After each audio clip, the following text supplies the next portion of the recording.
Hello, this is Rita Brock again, and this is my second lecture for this certificate program.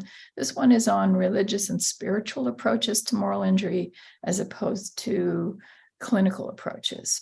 So this talk, I hope, will be helpful to clinicians also in terms of understanding some of the frameworks of meaning that may come to you in the clients you serve, and how to understand how they may be talking about their moral injury. So I'm going to begin with my screen share.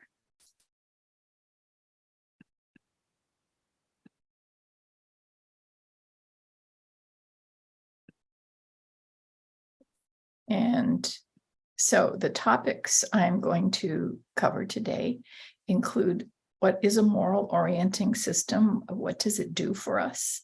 What is our secular moral orienting systems and terms that may be used in a secular context. Then I'll talk about religion itself. What do I mean when I say religion? Some of the kinds of religious systems that are large and popular. I'm not going to talk about every single one, but I think there are several sort of lumps or categories or buckets you can put religions into in terms of how they see the world, what their cosmologies are.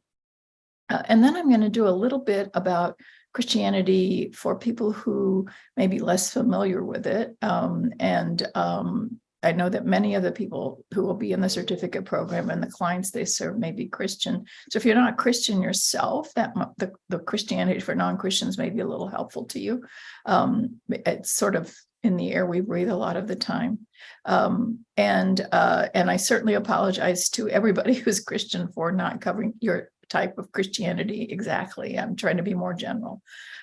So let us begin. A moral orienting system, it has a cosmology.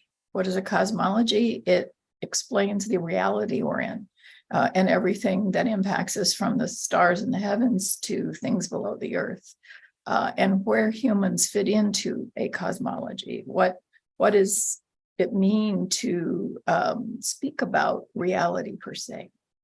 And then there are the relationships that a moral orienting system governs, which have to do not only with our relationships with others, but our own identity and body and the language we speak. We, in fact, have a way of seeing reality that's the way our language is structured. And so not all people share the same way of orienting reality who speak different languages. And sometimes those differences are subtle. If you've ever studied a foreign language, I think you know what I mean. Some things can be quite surprising in terms of differences.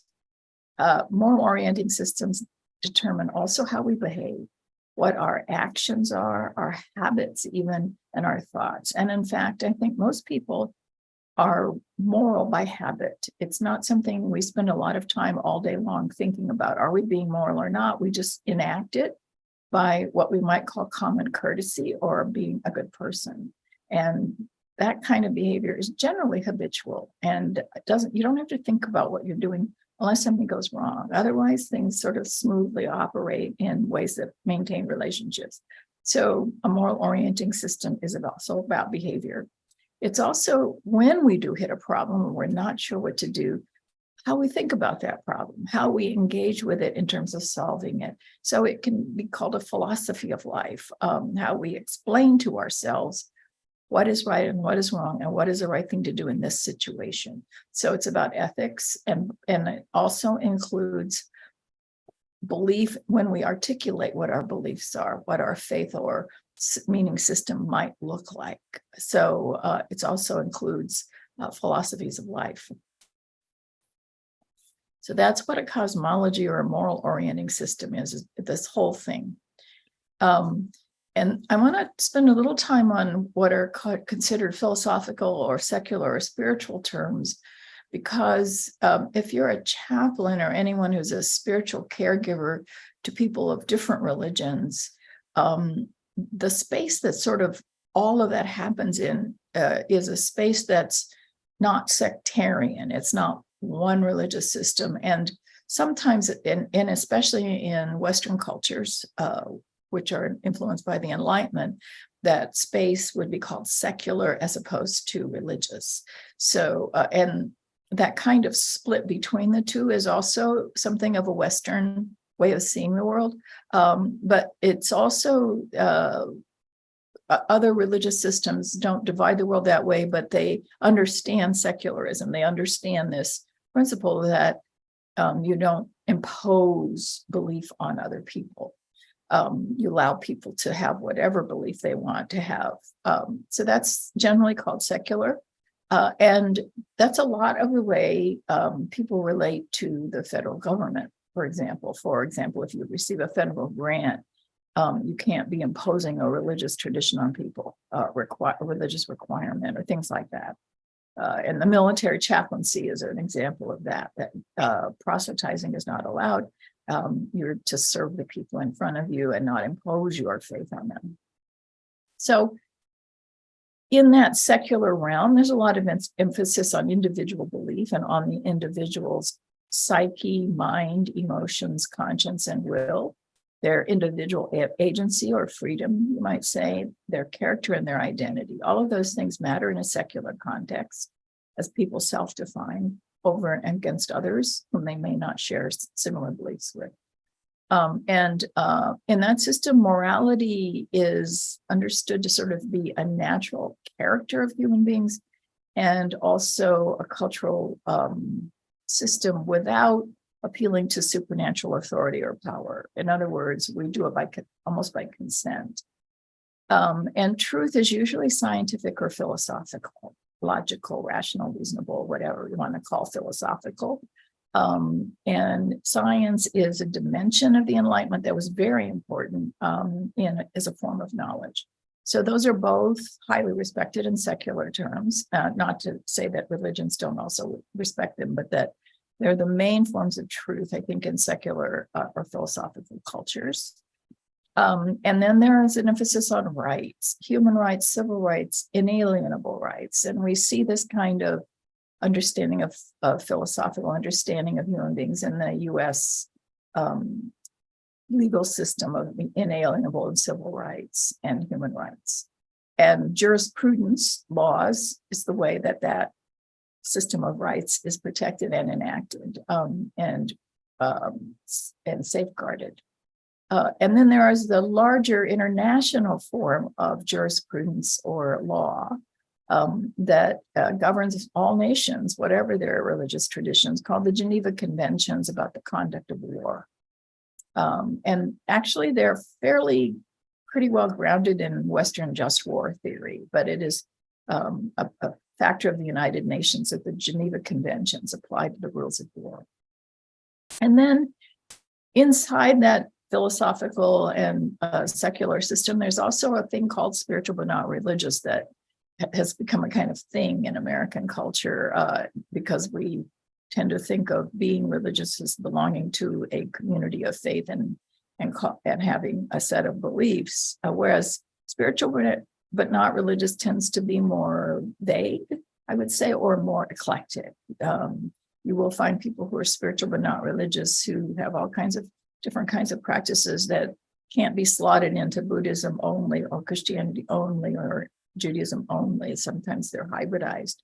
But the basic character of being spiritual is usually that you accept some intangible reality that interconnects things and governs the world and the cosmos and the self, and maybe not governs, but is part of the self or the world. That's more than just the material secular reality, more than logic and more than just science. So that's a sort of what you might call spiritual way of seeing the world. It's generally fairly flexible, although it can be pretty rigid, malleable, maybe weak, sort of, you wouldn't die for your being spiritual but not religious, but a lot of people would die for their faith. And often there's not much interest in formal communities, what we would call organized religion. Spiritual but not religious is actually sort of an antithetical concept to organized religion. somebody said, who is in an organized religion, I've never seen anything more disorganized. So the idea of organized religion just means it's a system that has a certain set of beliefs, and spiritual but not religious folks often avoid that kind of formality about how they see the world. And they can be quite embracing of and respectful and enjoy, be scientists themselves, or they are sometimes in that sort of alternative space of being suspicious of science. So they may be using Eastern yogic practices or Ayurvedic practices instead of medicine. So all of those are qualities of spiritual but not religious. Religion is what I would consider to be a sense of having invisible powers, not material, impacting human communities and life, which are experienced as real and are sustained through ritualized relationships and communities with shared meaning. In other words, you believe in things that can't be exactly proven by fact, although they could sometimes be disproven, but they're not provable in a scientific way because they're not in the material universe, but they have an impact on human life that is important. And so that invisible system is systematized and organized, as it were, in a way that people can commune with it in ritualized communities. So the rituals themselves deliver this experience of religious or invisible realities, often through art, music, visual arts, through metaphor and story. So poetic often, and story, narrative. These are invisible realities that are conveyed through these ways, through these, what I would call aesthetic ways, and are experienced in these ways. So there's a genuine experience of the invisible reality that's delivered by these methods, by the rituals, and by the things that happen in the rituals, like story and art and music. I know people that Elaine Pagels, in one of her books, describes her puzzlement at being at a dinner party one time with a bunch of religion scholars who were no longer considered themselves religious, or had sort of become secular or even atheist, like profound belief in atheism, kind of atheist. And one night at the dinner party, they were all singing these Christian evangelical hymns from their childhoods. She didn't have that kind of childhood, so she couldn't really relate. She said, but they were very caught up in the emotions of these songs, and that there was something quite emotionally powerful for them in the residue of that music that might not intellectually work for them anymore. So people can have that. They can feel like they've walked away from something for a very long time, and then the residual part of it is still in them, and they sometimes are surprised. And I'll tell you a story later about some of that. But it's a really interesting thing that it shapes you internally, emotionally, spiritually, in ways that aren't just intellectual, that you can just think your way away from. So these invisible realities can't be proven, since they're invisible, and science is about proof of the things in the material world, of atoms and stars and bodies. But they can be experienced in these ritual ways, and they can be falsified. By that I mean, you may have been trained to believe in a invisible reality that's so all powerful that nothing bad will happen to you.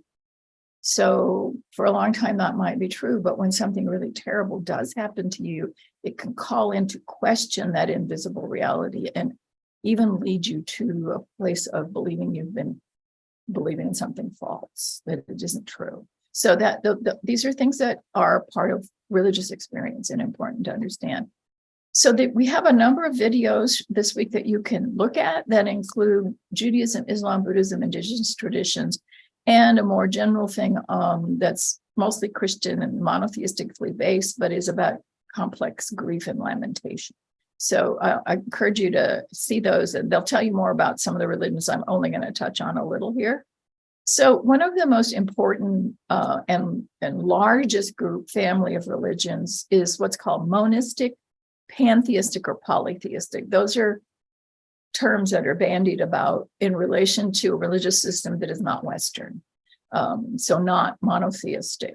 Of course, India and South Asia are the origins of that we think this system that is found in religions that originate in the Southern Asian continent area. And Hinduism is one of them. It's very large because India is maybe going to pass the population of China soon. So this is a very large population. And the basic principles that operate are that reality is all one thing. There's not some being outside of the cosmos and reality that's sort of acting on it as an agent, but rather the cosmic entity itself, of which we are one part, is the reality, is the sacred thing. And it isn't personal. It isn't like this cosmic reality is watching over you and controlling you, but it does operate by observable principles. So, and one of those principles is constant change, that nothing is solid and can be like struck in the ground and put there and it won't move, that everything is an unstable, interconnected reality constantly affected by all the other parts. So, and that our sense of grasping at things as if they could be fixed and nailed down is partly a problem because this reality is quite insubstantial and constantly changing. So it's more like the theory that basically there are just atoms in the universe that are moving around all the time and changing into this or that or whatever, than it is the idea that things have a fixed and concrete identity and never change. So the other thing about this huge cosmic reality in monism is that it's moral. And that's an important point. So that all reality and all beings are sacred, that this whole cosmic reality has a sanctity to it that has to be respected. And that sanctity and the moral quality of the universe is captured in the word karma. So it's the moral nature of reality. It's not somebody punishing or rewarding people for being good. It's just the nature of reality that to be good is to be moral, is to be operating with the flow of that change in universe. And to be bad or to be evil is to be causing disruption and pain and misery in the space of the moral reality of the cosmos. And so positive behaviors result in positive responses in this cosmos, and negative ones result in negative results. So the individual, our consciousness that we are individuals in a body, is temporary. It's real, but it's temporary because it's part of the flow of that big cosmos. And what is interesting is that this sense of karma and Atman, of the individual that's a sort of nodule in reality that will slowly be untied eventually, is that to be born human is to achieve the karmic journey through this cosmic, the cosmos is constantly changing, to the level of having been blessed to be born human.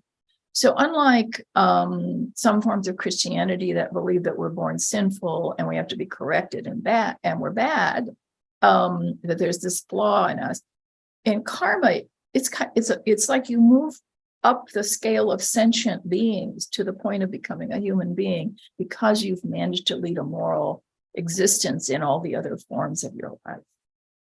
And your is probably the wrong word because it's not something you possess. It's just the flow of karma that results in human beings.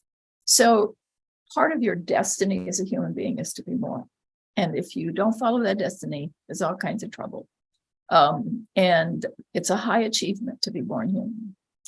And so there's also moral responsibility with that. And one of those principles in Hinduism that's very strong, that's also in Buddhism and Jainism, which come out of Hinduism, is ahimsa. not harming or non-injury. And Jainism is sometimes considered the fundamentalist version of this, in which if you are a spiritual seeker and a yogi or a spiritual leader in Jainism, or a monk, you sweep the ground in front of you when you walk so you won't step on an insect or kill any living thing. That level of not harming and being completely vegan, etc. Not even eating the seeds of a plant, but that's a reproductive piece. That's where the life of the plant is, but only eating the leaves and things that are restorable. And that's a form of religious practice that's found in Jainism. And moksha is what happens to you if you finally get to be born a human being and you live a moral life, and then you go on the spiritual path at the end of being a good householder, raising your family, and getting a chance to, as it were, to retire, to pursue the spiritual life as a monk and a wanderer. And you seek in that process a kind of pure sort of sense of conscious connection to Brahman, to the whole of reality. And then you have ended the cycle of rebirth and entered the cosmic whole. So your individual existence is not what's important. It's that sense of the whole that you finally have the chance to fuse with as a kind of liberation. That's very short Hinduism in a nutshell. Buddhism is out of the same tradition. And in fact, the story of the Buddha is that he was a very privileged prince whose family protected him because a prophecy was that he was either going to be a great ruler or a great spiritual leader, and they wanted him to be a ruler in the line of the family. And so he supposedly was protected. This is a legend, sort of the way the Gospels are legendary about Jesus, that when he was in his early 20s or so, he had a child. He finally had a son to carry on his legacy. And he finally went out and sort of actually saw ordinary life for the first time off the palace grounds. Stories he snuck out because they've been preventing him from seeing these things. And what he saw were the four sights, which completely changed his life. So I think you could call those four sights a moral shock. This is what prompted him to engage his spiritual quest. So the four sights were, he saw a very old person who was suffering, he saw a diseased person who was suffering, and he saw a corpse of a dead person, all of which shocked him. And then he saw an emaciated monk following a spiritual path.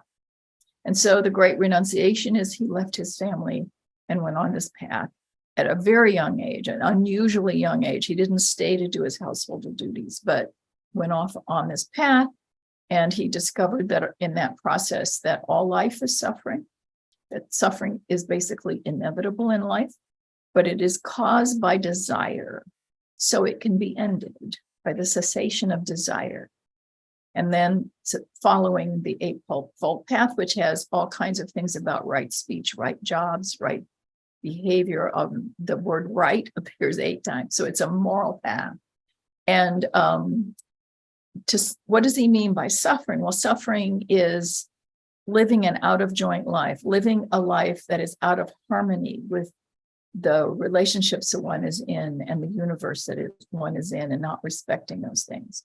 So the suffering is then based on expectations, covetousness, envy, things that attach to elements of life that cause you to be broken in your relationship to reality.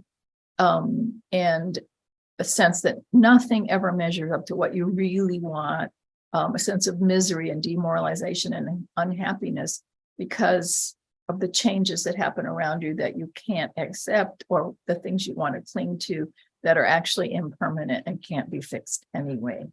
And that in that sense, in Buddhism, even your sense of yourself is also, you get attached to it, and it causes you to suffer. So that in Buddhism, there's a term called the no self, the self that's aware of that and it can let go.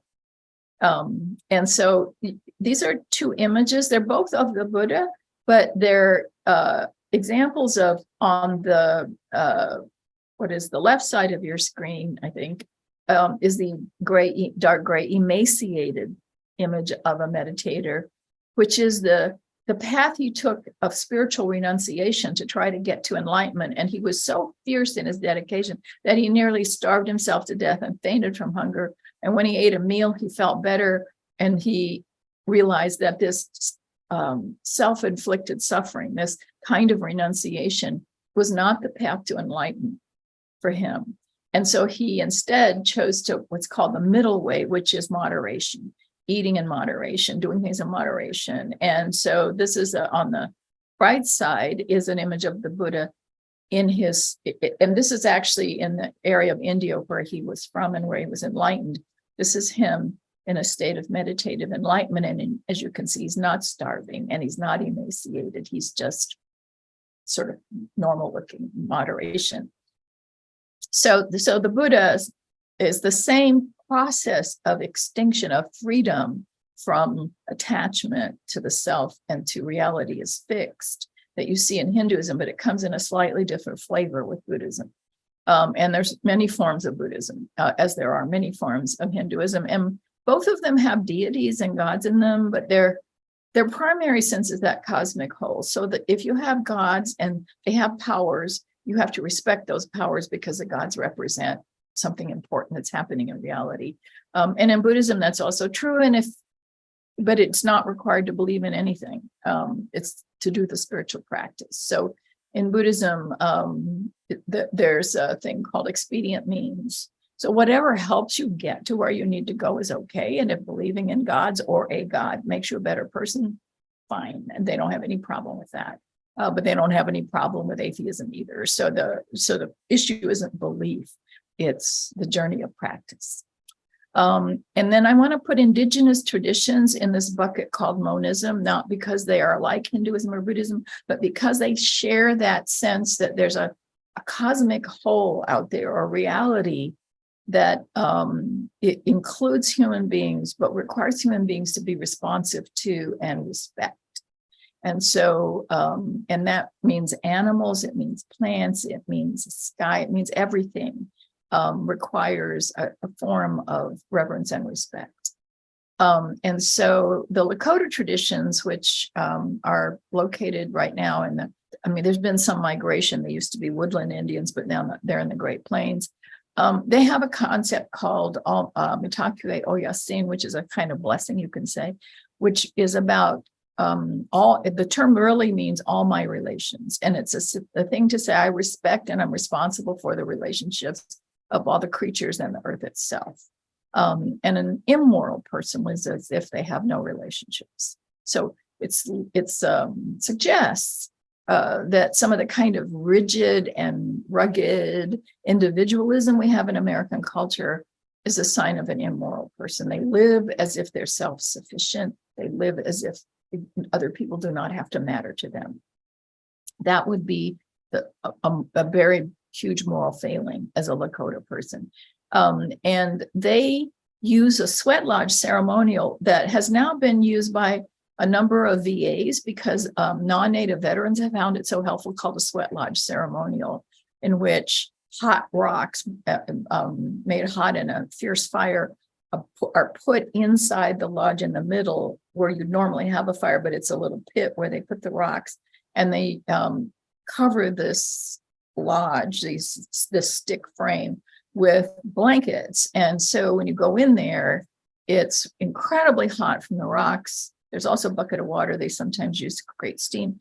And then they close the flaps. So you're in utter darkness, pitch darkness, in this hot place that's steamy. And it's used for prayer. It's used for inner transformation of people who go in there together and pray together. I was at Rosebud Reservation and we did 2 in a week, and I found it an amazing experience. And then the Dene, the Navajo, have a way that they talk about this cosmic whole of reality as also beauty or harmony. And it means living in well-balanced life in a sense of well-being, because you're relating to reality in a way that sustains human flourishing. And they understand, they have ideas of evil spirits and ghosts. So they understand that there's things out there that might not wish you well. And so the struggle is to understand, resist, and manage those forces to the well-being of your community and of life itself. And so they have a very complex blessing way ceremonial system for different purposes. The blessing way one is the one that is very positive and about connection. But they also have one called the enemy way. And Chester Nez in his book Code Talker describes some of that, because he had that done for him after he came back from the Pacific War and World War II. He had helped create the code, and then he worked the code out in the war and came home devastated. And so when he was 6 months home, he told his parents he was going to kill himself because a Japanese ghost wouldn't leave him alone, because he had done evil things and the ghosts were haunting him. And so he couldn't say much more because the code was secret. So he had to keep it to himself. I think that was part of why he suffered so much. But the ceremonial system is conducted by a singer who leads it. And his was a 5-day chant, which meant it went on for 5 whole days. And the entire Navajo Nation was invited. So people who could come came, and the family had to feed them all, whoever came. And they all supported and participated in this process of restoring him to harmony. And that picture of that floor with that beautiful sand painting, that sand painting is a picture of the deities that are important to Navajo life, like corn deity and water and sun and sky, all kinds of different deities in the Navajo system of beauty. And the person or persons being treated by the enemy way sit in that sand. And eventually, after the 5 days, it's completely disappeared as an image. It's all stirred up, and it's understood that life of harmony is restored into their bodies. It's why it's gone from the sand. And it worked for Chester Nez, and he had to do it twice. In 1964, when his code was unclassified, he had to testify before Congress, and those ghosts came back. So he had to do it again. So monotheism is the one that's most familiar to people in Western culture. It's the idea that there's a single deity who created the world. In other words, isn't the world itself, but the world is a creation of this deity. And so human beings live in an organized, orderly world because it's created by a good and kind and caring deity. But the will of that deity is very, very important because the deity is good, often referred to as higher power. If you're in AA at all, that term higher power was a placeholder for God. For the people who developed the AA system, because they were Christians at Oxford University, and they were interested in the penance system of ancient Christianity as useful to alcoholics. And so they didn't want to limit it to Christians or to necessarily Western people. So they used the term higher power. But it is a placeholder in that penance system for God. And this deity is an individual agent and that transcends the material world and has a will that must be followed, has a desire for humanity to flourish that must be followed, and to transgress against the will of that creator is a soul endangering transgression that can lead to separation from divine and life-sustaining presences, and also can result in fear of divine retribution, the consequences of being bad, of not doing the right thing, and eternal separation or eternal punishment from that deity. So this is, in some traditions of monotheism, you get this concept of hell and heaven. Zoroastrianism is a smaller religion that also follows some of these ideas. So those all have consequences for moral injury. Kent Drescher, who's a Presbyterian minister and VA clinician, did some work on how religion related, Christians anyway, related to moral injury. And he makes a case that if you have a very harsh and punitive understanding of God, like the consequences of bad behavior are dire, you're less likely to be able to recover from moral injury because you fear punishment or feel like you need to punish yourself in order to be acceptable to God. So there's a soul endangering relationship with transgression. And unlike monism, which does not have this idea of a soul that endures through time all the way past death, in some cases, they don't have this idea of an identity called a soul, an essence of a human called a soul. They have this sense that our sense that we have that is an attempt to hold on to something fixed that isn't fixed at all. So soul is more a Western term for an enduring identity. And in the Eastern, in Hinduism, for example, the karmic cycle of rebirth isn't that your soul is reborn. It's just this cluster of morality or non-morality that's reborn. So you don't come back into the world with remembering a past life as if you have this continuous identity, although there are some traditions that have some sense of connection between previous lives and this life. So it's a little bit vague, though. It's not as concrete as the idea that your soul is unique and permanent and will last through eternity in some form, either in heaven or hell. That is not a monistic idea. That's really more in monotheism and common in monotheism. And you can have a number of sins that are soul endangering. Apostasy, shedding human blood, and adultery, or breaking a sacred vow are among them. But also sins of omission can also get you into trouble, like failing to prevent grievous harm when you could have. So that's like what we call a sin of omission. And Judaism and Christianity share, but because, of course, Judaism is the parent religion.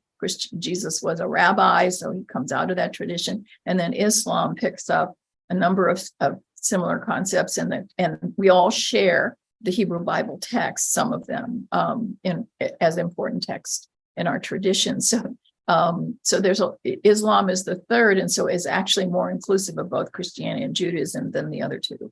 And so I'm going to talk a little bit about Christianity now for people who are less cognizant of some of the key concepts. The concept of God, of course, is crucial, but there's debates about what that term means. Does it mean an omnipotent, omnipresent, all powerful creator who can control everything? The omnipotent thing is a difficult one in Christianity, because if God is good and omnipotent, the question emerges, of course, of theodicy. Well, then is God responsible for evil if God is all powerful and evil things happen? And it's a tough one. I mean, there's lots of different ways of answering that question. And how that question is answered has a lot to do with whether you see your own moral injury as something that can be forgiven, or as something that has to be punished. And so when someone says the word God, it's not always clear what they mean by it. And they may mean contradictory things by it. So it's, as a theologian, I could go in all kinds of details about all that, but I do think that one common trait that's attributed to God is always love, or mercy, or justice, or forgiveness. Those positive contexts that are really important for being moral. And to follow God is to try to do those things, to be loving, to be forgiving, to be compassionate, those things. And so, as I said, Jesus was a rabbi. Christ is a title, which means Messiah in Hebrew. It means anointed person, anointed one. In Christianity, Rabbi Jesus of Nazareth becomes Jesus Christ because he's understood to have brought something about the power of divinity in humanity into the world, that he brings us a revelation of God and that makes God somehow more tangible or visible. And whether he was divine or whether he has the Spirit of God in him, like all human beings, is one of the debated things in Christianity. And in some forms, he is equal to God and is prayed to as if he were God. In other traditions, he is seen as a kind of crucial, pivotal founder who embodied the best in human life when it's inspirited by God. So the question of Jesus always raises questions of what is human nature and salvation. He comes into the world as a figure to save humanity, but the biggest differences in that understanding of salvation are found in the Eastern Church and the Western Church. In the Western Church, he saves humanity from their original sinful nature by dying for our sins so that because we're not capable ourselves of being forgiven by God without help. And so he offers that help so that our sins are cleared away in some sense so that we can be with God and be worthy of God's love. And so the focus in the West is on his crucifixion, on the dying for the sins. And that makes the resurrection, as it were, optional. The first book on how Jesus died to save us, and it was written in 1099, I think, by Anselm, says the only purpose that Jesus had for becoming human in the world, that God came with Jesus into the world, was to die. So he doesn't mention the resurrection at all. It becomes disposable in that theology. In the Eastern Orthodox traditions, he comes to embody human divinity. That idea of original sin, that we're born bad, is not in Eastern Orthodoxy. They understand that sin is a threat and that human beings can be terrible. But we always have that spark of God in us that could be nurtured and can be crushed, but ought to be nurtured so it can flourish. So that the church's spirit, the church embodies the same spirit of God that Jesus came to show. And so the three parts of the Trinity are God, Jesus, and the church, the spirit in the church. And so salvation is baptism. It is not, it is delivered when Jesus is baptized and leaves the spirit for all Christians to receive in the waters of the earth. And so the job of humanity is to become divine. The theosis is a term in Eastern Orthodoxy. Humans are becoming divine like Christ, to embody God in the world, most fully in love. So those are two very, and the resurrection is simply a validation that his coming to the world to do that was true. So the resurrection is important in Eastern Orthodoxy in a way it isn't in the West. And then also Eastern Orthodoxy has an understanding of sin, and they have forms of recompense and a whole process for dealing with sin. It's interesting that in the Western Church, it's not so elaborate anymore, except in the Catholic Church. But Protestants started to reject all that ritual stuff, and so Protestants have a rather what I would call weak process for dealing with moral injury, because we sort of bought into the Freudian thing that putting people in guilt trips isn't good for them. So how people talk about sin is also important. And then like a lot of religions, texts are important. Bible, the Psalter, and in some traditions, a book of prayer can be as important as the Psalter and other things. So it varies quite a lot in sort of the emergence of 18th to 19th century fundamentalism in Christianity. You start to get a belief in the literal truth of the Bible. That is not a longstanding thing in the Christian tradition. It was really understood more powerfully as metaphor, story, and art, and guidance, wisdom, and all of those sorts of things, but not literally true in a scientific sense. So you get very big differences in approaches to the text, whether it's a kind of text where God speaks directly to people, or it's a kind of conversation with a text that brings insight and revelation about spiritual realities that the text inspires or evokes, but isn't literally true. So those are just some. I think this list of resources is also in my other things. So I hope that was helpful to you to understand some of the ways that religions think about morality and where the human place is in morality and what it means to be a moral person in that place. Religion is one of the most powerful things in most societies in terms of helping people navigate life.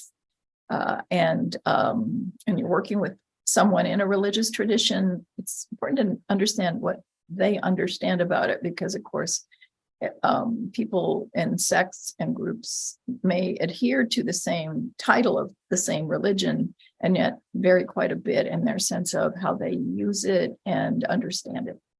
But it's important, especially with moral injury, to understand how religion and spirit and soul work for people. So thanks, and I hope this was helpful.